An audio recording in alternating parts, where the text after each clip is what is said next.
Hello and welcome back. Today we're going to do some Age of Fantasy Skirmish, and we've set up a much better table than last time. Last time we had a white foldable table that washed out a lot of the miniatures. Today we're doing Beastmen versus the Vampiric Undead, and I'm just going to jump right in and get into the fact. The Vampiric Undead are led by the Necromancer Mornfen the Black, who has the Wizard 2 upgrade. He is accompanied by 3 squads of 5 zombies, each with a full command upgrade that is a sergeant, a battle standard, and a musician. He's also accompanied by 3 skeleton guards, each equipped with halberds, and a single zombie wolf. And they have no upgrades, however, they do have scout. So at the beginning, he's going to be able to move a bit and hopefully go towards an objective. The Beastmen are led by Phelan the Turnskin, who is accompanied by his beast companion. He has the Great Weapon and Beast Companion upgrades, and he has the Furious Rule. He is accompanied by 4 warriors, each carrying 2 hand weapons, 2 elites with no upgrades, and a brute with the Great Weapon and Bull Charge upgrades. Both factions are at a maximum of 250 points. Our table today represents a small rural countryside with a single house. We have some elevated berms over there, and we have some woods over here. An unpainted roadway separates the board into 3 sections. I'm not going to be using any AI rules. Instead, I'm going to be playing both sides, and I'm going to be playing them as competently as I can, which isn't saying much, as I'm not a very competent player. But I thought it would be better than using the AI rules. So now what we're going to do is we're going to roll to see what our number of objectives is. The game wants us to do, I think it says here,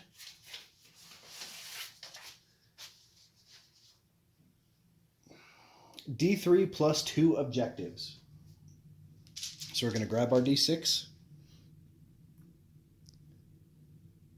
That is a 1, so we have 3 objectives.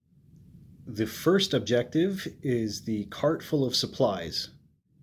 The second objective is the strategically valuable crossroads.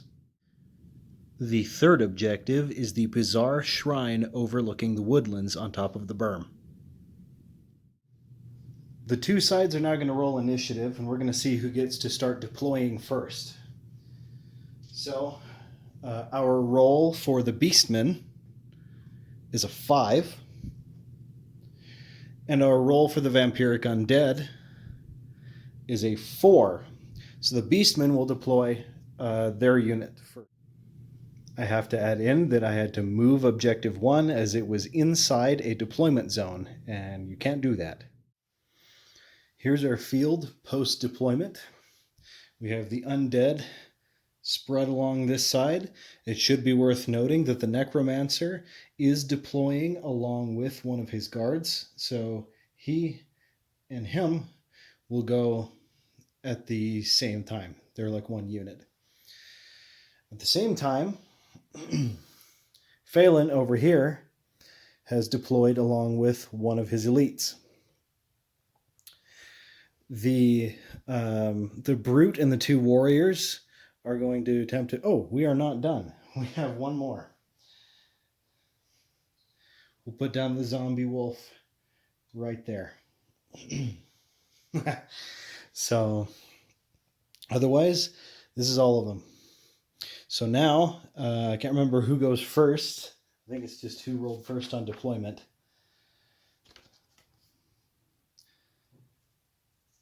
Let me see here.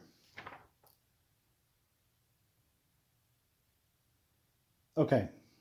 We start with the side that won deployment. So that's going to be the Beastmen. So here is Beastmen turn 1. Before the game begins, however, the zombie wolf has the scout rule, allowing it to move before the first activation on the Beastmen. So it moves forward placing it firmly within capture range of Objective 1. Beastmen turn 1, the Brute rushed towards Objective 2 and claimed it. Mournfen and his bodyguard moved towards Objective 2 with the intention of capturing it. He's going to try and cast Deadly Gaze, which requires a 5+. He has a +2 on his casting roll, which means he needs to roll at least a 3. And if he does, the Brute might be in a little bit of trouble. Here we go. He needs at least a 3. That is a roll of a 1, and he has failed to cast the spell. Phelan the Turnskin rushes Objective 1 with his faithful companion and his bodyguard, thereby contesting it. A group of ravenous undead rush towards Objective 1 to try and back up their zombie wolf friend. A warrior rushes forward to back up the Brute on Objective 2. Despite the berm slowing them down to even their base speed on a rush, the zombies manage to, I think they're capturing, it has to be within 3 inches. They are capturing the evil shrine on top of the berm. The second elite rushes forward to Objective 1. The zombie wolf darts away and charges the warrior on Objective 2, attacking and hitting on a 5. I believe this creature also has Furious. It does, so it has an extra attack on the charge. So 2 attacks hitting on 5s, neither of which hit. The warrior then is going to attack in return with his 2 hand weapons, since he's just returning. He's just attacking back and it's not actually his attack step. He's going to be hitting on 6s. No hits. In turn, the zombie wolf is charged by the second warrior heading towards Objective 2. The warrior also has the Furious rule, adding an additional attack to its 2 attacks. It has 3 attacks hitting on 4s.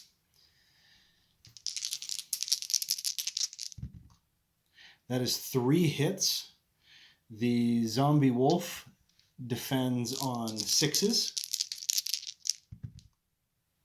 Saving 1, but receiving 2 wounds.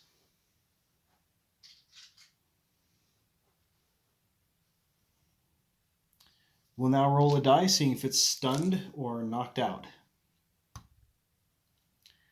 That is 4, plus the 2 from the 2 wounds, meaning 6.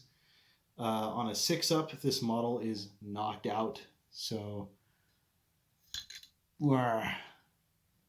down goes the zombie wolf. A group of zombies has rushed forward at a blinding double speed of 8 inches between Objective 2 and 1. I'm not exactly sure where they would be better placed. The problem with the undead forces is they are pretty slow and usually the best in large groups. So I'm not sure who they're going to support first. One of the warriors has rushed to the support of Phelan and his guards. A skeleton guard pushes up in support of the zombie horde headed towards Objective 1. A third warrior rushes to the center of the battlefield near Objective 2, sensing that the middle is going to get ugly pretty soon. Likewise, the third skeleton guard pushes towards Objective 4 to support the necromancer and the zombie horde to its left. At the end of turn 1, the Beastmen control Objectives 1 and 2, while the Undead control the evil shrine on top of the hill. The Brute would really rather have charged the Necromancer, but since a tree was in the way, this group of crunchy-looking zombies seemed good enough. So, having Bull charge, he automatically gets 1 hit, which they need to save against on a 6, which they fail, losing a model. Actually, that's the sergeant, so we want to just get rid of a regular zombie. Next, he has got 4 attacks, normally 3. However, he also has Furious, so he's attacking with his great weapon, and we're hitting on 3s. 3 of which hit. They also have AP2, which negates their save of 6, because you can't roll higher than you can't roll higher than that on a d6. So that's 3 down. Another guy, and I guess we can lose the musician. So he comes running in and just starts goring them all over. Next, the sergeant and the standard bearer will get to attack back. So the sergeant gets a +1 to attack, hitting on a 5. Hits on a 6. I guess it's a gore bowl. The brute saves on a 4 and saves. And knock a tree down. It's the 3rd time this game. And then the standard bearer will attack, hitting on a 6 and fail. So that's 3 models out of that group. So that means we need to roll some morale. So now there are 2 models there. Undead roll morale differently, and they get +1 to see if they won with wounds because they have a standard bearer. However, there were 3 in total dealt by the brute, and none actually dealt by the zombies. So the zombies need to roll morale, and since they're undead, they're under no risk of running away. However, we need to roll a d6 for each model in the unit, and for every 1 and 2 we roll, we lose another model, which we lose 1 more. We say goodbye to the standard bearer. So, yeah, that was a pretty effective charge. I know they're not good. I just like zombies. This is kind of foolish. I just want to see if it works. The Necromancer unit then counters by charging.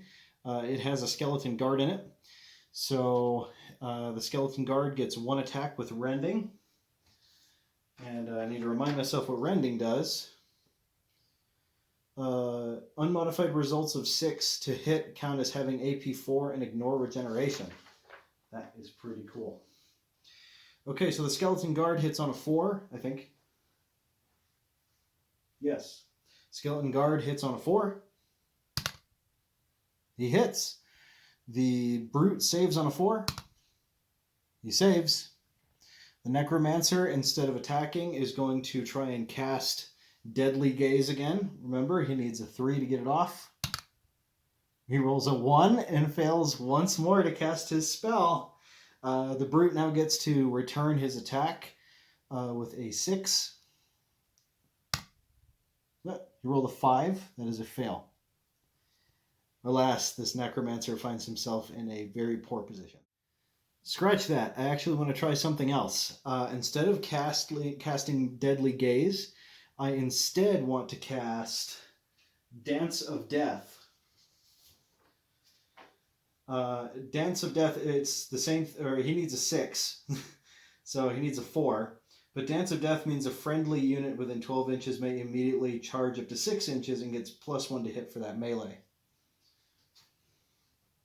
And he's going to be casting it on these zombies here to try and get them in there.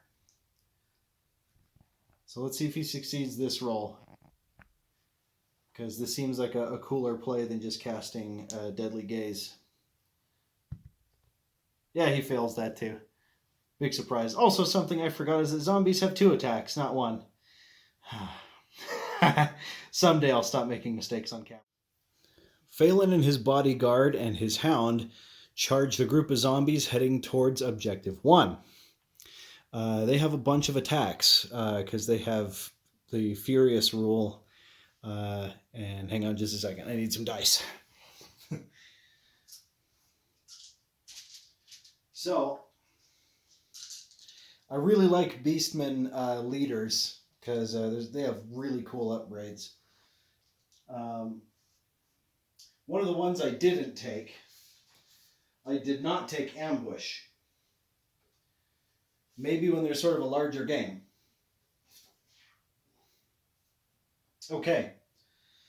So Phelan gets 3 attacks with his weapon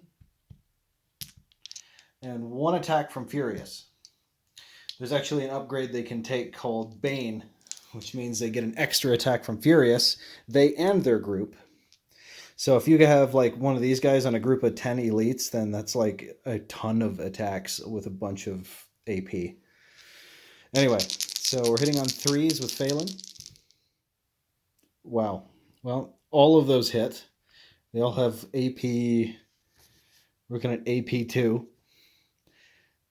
That's 4, and they actually can't save that. So it's going to be bloop, bloop, bloop, and bloop. And then the doggy, yep, his beast companion has 2 attacks with AP1. I'm sorry, 3 attacks with AP1 because of Furious. And 2 of those hit. And of course they can't save more, so you just instantly wait. Man, zombies suck. I like them a lot, but boy do they suck. The group of zombies on the hill rushes downward towards Objective 2. They are immediately confronted with a warrior who charges them from the other side of the objective with the Furious rule, giving him 3 attacks, hitting on 4s, 1 of which hits. Zombie save on a 6. That fails. We lose a zombie. However, the zombies get to return the attack. Now, I understand now that zombies have 2 attacks each. So we're looking at 8 attacks. Zombies attacking, hitting on 6s. Out of all of those, there's 1 hit. I believe warriors save on a, I want to say a 5, but let me go check. It's either 4 or 5.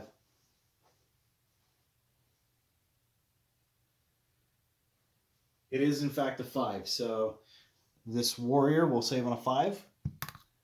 He rolls a 2, actually, and he takes a wound. And then we got to roll for him.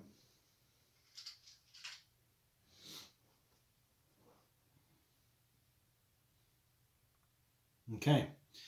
Now we're going to roll a d6. On a 2 through 5, he is stunned. And on a 6, he is dead. 2, he is stunned. A warrior charges a skeleton guard. That's 3 attacks, hitting on 4s. Whoa, that is all 1s, no hits. The skeleton guard then attacks back, hitting on 6s. No hits there. So they are locked in deadly melee. The skeleton guard is going to activate and is going to attack the warrior, hitting on 4s with 1. And that's a failed hit. The warrior then returning and fails to hit. Man, it's got to look kind of intense. That Beastman warrior rushes in to help his stunned friend. 3 attacks, hitting on 4s. 1 hit, saving on a... Oh, do they have any AP? No, they don't. Saving on a 6. That's a failed save. They're going to lose a tree. They're going to lose this guy.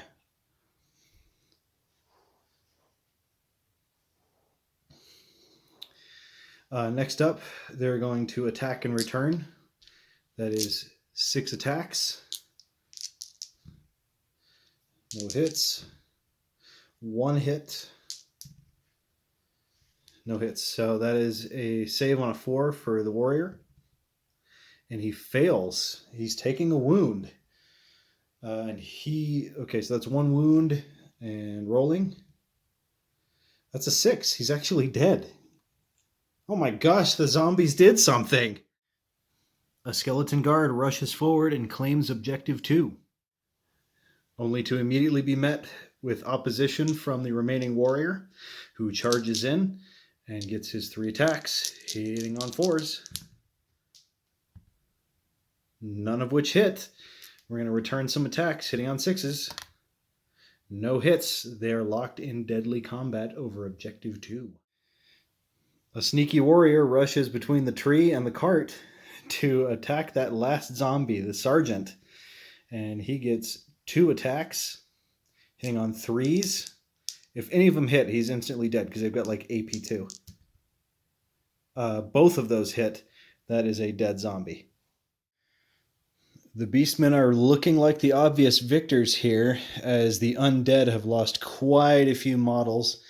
The Beastmen having only lost one warrior so far. It looks like utter chaos out there, just the way they like it. Moving on to round 3, this time with the Undead starting us off. The last 3 zombies on the field rush forward to Objective 2 to help the Skeleton Guard. That is 6 attacks. We are going to roll the Sergeant first because he hits on 5s, not 6s.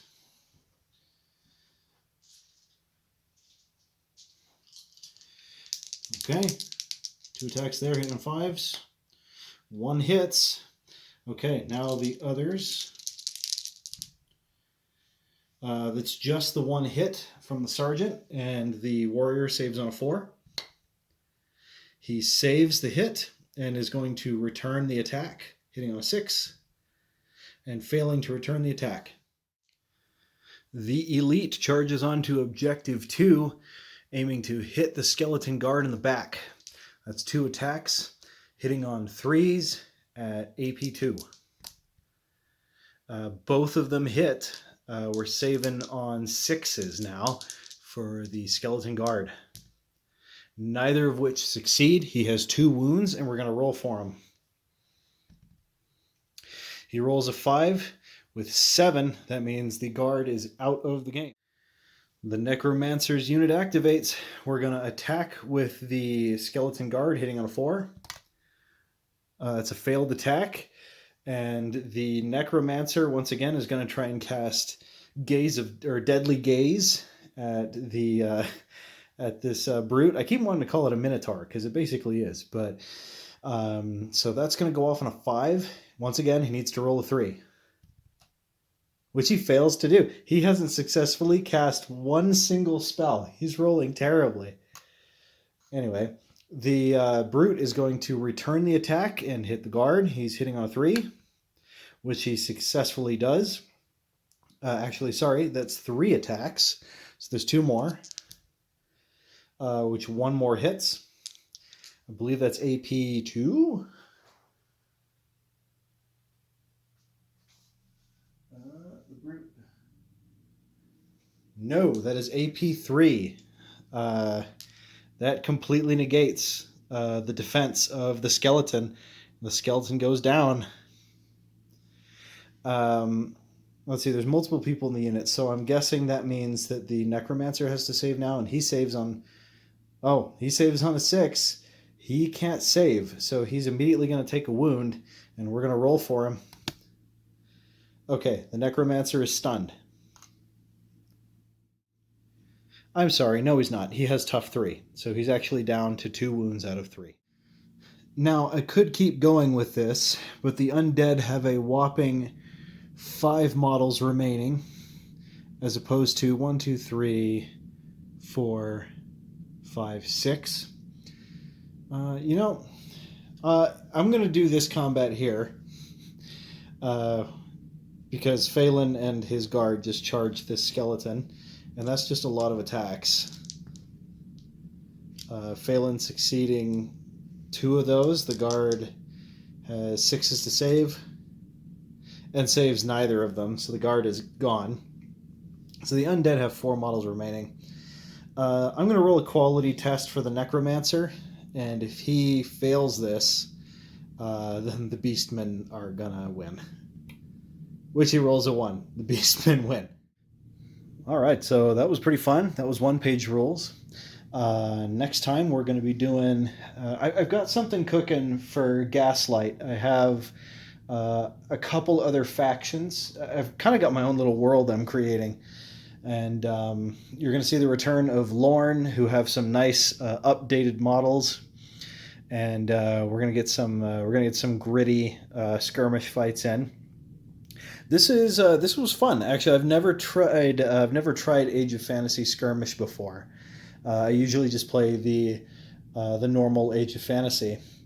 And it was interesting to try with such a small model count. Normally, when I play Undead, I play with a lot of zombies, and I'll have like corpse chariots there to give them regeneration, and I'll be casting a lot of spells on them, and that tends to make them a little bit more survivable. But in this case, with such small numbers, you really need the quality guys. So next time we do something this small, I'm probably going to be doing skeleton knights and a skeleton king. Uh, I don't know how much farther I want to go with trying to cast spells with that guy. I find usually smash head with rock strategy tends to work out pretty darn well. As for the Beastmen, I am so happy they performed this well because they are my newest Age of Fantasy army that I've gotten more completed. We have some centaurs on the way. They are currently being built and painted. But I really like how that turned out. This setup's a lot better than the washed out white table, isn't it? We've got some green felt here and some nice trees. I'm painting up some more buildings. But we should be seeing a lot more of this for the skirmish videos in the future. Next time, however, I would like to get back to delving deeper in the world we started with our cleric and with Wilbur the Treant. I kind of want to see where that goes. And then there's something else. If you have not heard of it yet, I'm going to be doing an adventure. We're going to return to the Horrible Four, and we're going to be doing a solo campaign called the Mad Monks of Quantum. If you don't know what that is, go ahead and look it up. The Horrible Four are going to be going to an unfamiliar foreign land and getting up to some shenanigans in the City of Innocent Deaths. Anyway, until next time, I hope you enjoyed some of our skirmish content, and we'll see you in the next video.